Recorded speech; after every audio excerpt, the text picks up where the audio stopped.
Chapter 40. Shadows, Torovan. He holds up both hands, and I know I'm not going to like what he says next. Caleb had an idea. I let out my breath in a rush. No, I'm not going to like this. What did you do?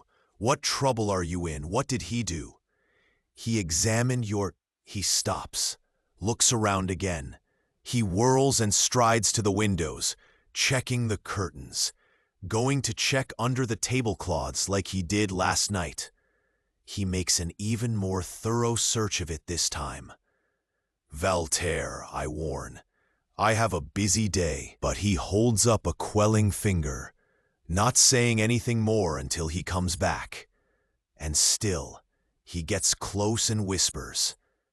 Caleb looked in your mother's bedchamber. He says it has a feel of unreality, like your father's. Caleb went into my mother's bedchamber. How? Gods. He can weave illusions like its breath. And Valterre was in on this? Did he help Caleb get into my mother's chambers? Valterre is my best friend. He's one of the only people in the world that I trust. But breaking into my mother's chambers is going too far, and he should know that. I feel the anger building, but it's warring with the greater, deeper fear. Because what he just said is sinking in. My mother's in danger? Is that what you mean? That the assassin is coming for her next? No, Tor. He grips my arms, and his eyes are fairly wild. No, Caleb looked beneath the unreality, and he saw the means by which your mother killed your father. The room tilts, and I'm glad Valterre is holding on to me now, because otherwise I'd be tilting too. Tor! God damn it! I didn't mean to. I meet his eyes, gripping his shoulders back to steady myself. He's not wearing the cloying cologne he's taken to in the last month, which I know he only does when he doesn't want himself to be the center of things, like when he's sneaking, or helping Caleb sneak, into my mother's chambers. The means, I say. It was poison. A weaver's poison. A weaver. My mind blanks. Caleb. It couldn't be Caleb. No, it absolutely could not have been. We think it's Master Aldrich, or maybe another weaver hidden at court.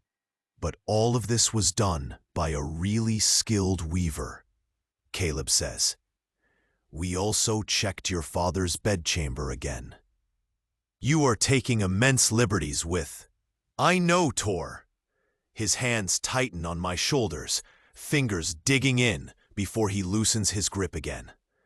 One of his rings is digging into my shoulder. But it was important. You know it was important. And we didn't want to say anything unless we found something. To accuse the Dowager. Gods, Tor. He lets go of me, backs up with his hands to his forehead to pace a tight circle.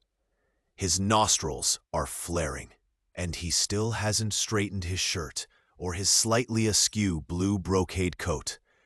These are the details I notice, because they're far easier to deal with than what he's just told me. He's terrified. He's furious and terrified. And I'm feeling the same building in me. My father's bedchamber? I manage, squeezing my own hands behind my back. There was a magical poison that Caleb found in your mother's bedchamber. Caleb found the residue, or imprint, maybe. He said it wasn't, still on the bed. My nerves snap. I correct him. Caleb is a woman, and he keeps forgetting that. And I keep forgetting that, and I can't. Because I can't at all deal with what Valterre's telling me now. and also deal with Caleb. He blinks at me, draws back. Well, Caleb found it, and it was meant to kill your father, and just your father. We think.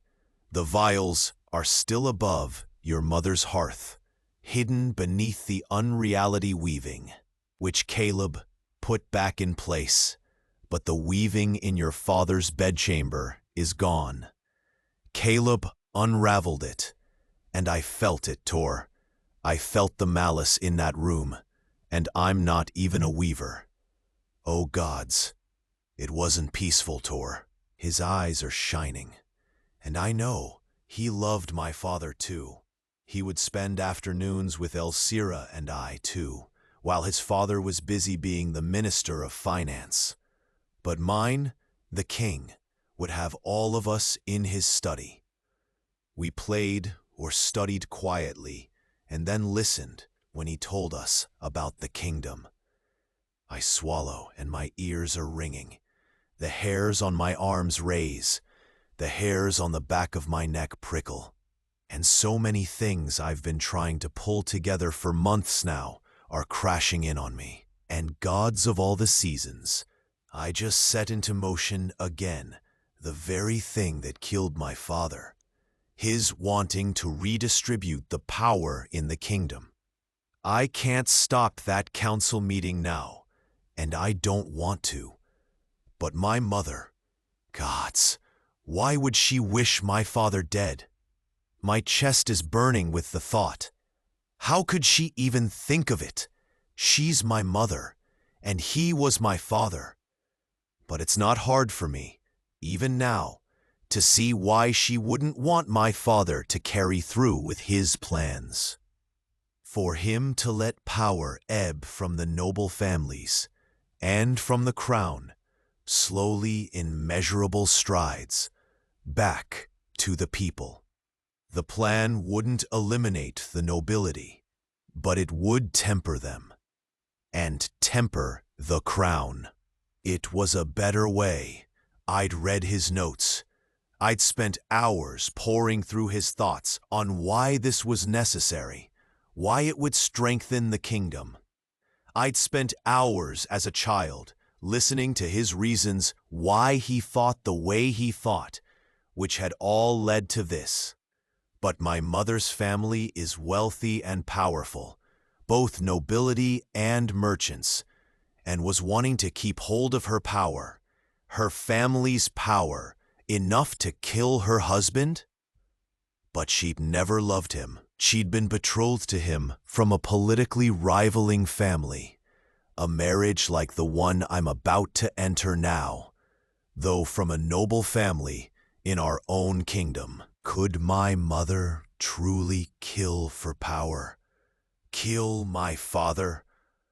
Could she truly do that? When I'm old, if I'm lucky enough to live that long, will my wife kill me in my sleep too? I shudder, focus back on Voltaire, and then I take a breath. Should I go back to the steward, take the paper back? Is it too late? Would my mother dare? Would she dare to kill me too, if I continue my father's work?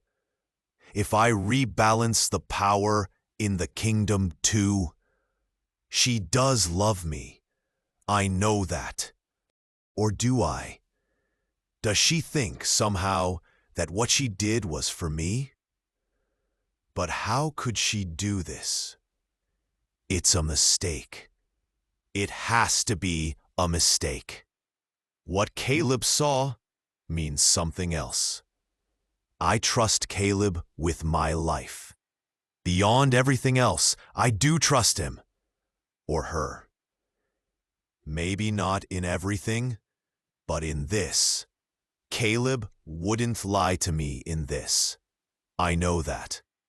He drove stakes made of his own will into the ground and faced down a storm for me. Were you there? I ask Voltaire, and it comes out harsher than I intended. Valtaire is unfazed. He knows me too well. I was waiting outside, if you mean, was I at your mother's chambers? Caleb was immensely distressed when he came out. She's an illusionist. Caleb was shaking, Tor. And now I'm straining to keep from shaking myself. Where is Caleb now? I ask. Because if Caleb can see this evidence, then I need to see it too. I need my palace to be out of danger. And I need the person who killed my father to have some kind of justice. Though the thought, I cough, choke, manage to swallow, Tor. I hold up both hands, taking a step back. I need to get a hold of myself. I have to. If I've set my will in motion today, and if I back down now, I won't ever have the same chance again. My enemies will know what I intend to do and strike. My enemies. My mother. Are you okay? Valtaire asks. No, stupid question. Caleb went back to his quarters. I focus on him again. Focus on what he said on Caleb. Valtaire is insisting on calling Caleb he, and I don't think it's just because of the stress of the moment. I open my hands, and you said Caleb knows this was the work of a weaver? So it wasn't just my mother, and it certainly wasn't Caleb. Caleb said in the garden he didn't think Nikolai was skilled enough for the kind of weaving that's in my father's bedchamber. So, then Master Aldrich, the man who has made it his personal mission to crush my will, who I tried to command earlier today, and he just dismissed me out of hand. Yes, I'd known he might be the weaver behind the unreality then, but a large part of me hadn't wanted to believe it was true. Couldn't believe it. Gods, no wonder he didn't want to teach me. If I was a skilled weaver, I could see what he was doing. I could call him out. I could stop him. And Caleb is going now to the mage's quarters, where Master Aldrich's study is, where Master Aldrich himself lives. I have a sudden wrenching sense of dread. Valtaire, whose idea was it to search my mother's chambers? He looks uncomfortable, shifting his weight. Caleb's, but I helped. In the garden after the storm, Caleb had looked so desperate, wholly desperate, to win back my trust.